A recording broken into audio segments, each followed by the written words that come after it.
எப்போவுமே சிக்கனில் கிரேவியே செய்கிறோமே, okay pepper chicken செய்யலான்னு சொல்லிட்டு தான் இன்றைக்கி பெப்பர் சிக்கன் ரெடி பண்ணியிருந்தேன். அதுக்கு சீரகம், சோம்பு, மிளகு, சின்ன வெங்காயம் எடுத்துக்கிட்டேன். அதெல்லாம் மிக்ஸர் ஜாரில் போட்டு நல்லா அரைச்சிட்டேன். ஒரு கடாயில் தேங்காய் எண்ணெய் ஆட் பண்ணிவிட்டு ஒரு மீடியம் சைஸ் பெரிய வெங்காயம், கருவேப்பிலை ஆட் பண்ணிட்டு நல்லா வெங்காயம் வதங்கணும். நல்லா வெங்காயத்தை வதக்கி விட்டுட்டு சிக்கனை ஆட் பண்ணிவிட்டு நல்லா வெங்காயமும் சிக்கனையும் நல்லா மிக்ஸ் பண்ணி விட்டுக்கலாம். நான் பட்டை கிராம்பு பொடி இருக்கு இல்லையா, அது கொஞ்சோன்னு ஆட் பண்ணியிருக்கேன். இஞ்சி பூண்டு பேஸ்ட் ஆட் பண்ணிட்டு நல்லா பச்சை ஸ்மெல் போகிற வரைக்கும் அதை நல்லா கிண்டி விட்டாச்சு. நெக்ஸ்ட்டு நம்ம அரைச்சி வச்சுருந்தோம் இல்லையா, அந்த பேஸ்ட்டையும் ஆட் பண்ணிவிட்டு நல்லா ரெண்டையும் மிக்ஸ் பண்ணி விட்டாச்சு. கொஞ்சோண்டு மஞ்சத்தூள், கொஞ்சோண்டு மிளகாத்தூள் மட்டும் ஆட் பண்ணியிருக்கேன்.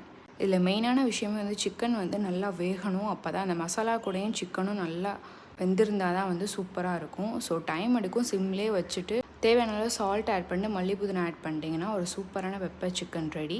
ஈஸியாகவும் சிம்பிளாகவும் முடிச்சிடலாம். இது சப்பாத்தி, தோசை, ரைஸுக்குமே சூப்பரான காம்பினேஷனாக இருக்கும். பெப்பர் கிரேவினால சிக்கனோ மட்டனோ ரெண்டுமே செம்மையாக இருக்கும். இது நம்ம வீட்டிலே ரெடி பண்ணி சிம்பிளாக சாப்பிட்லாம்.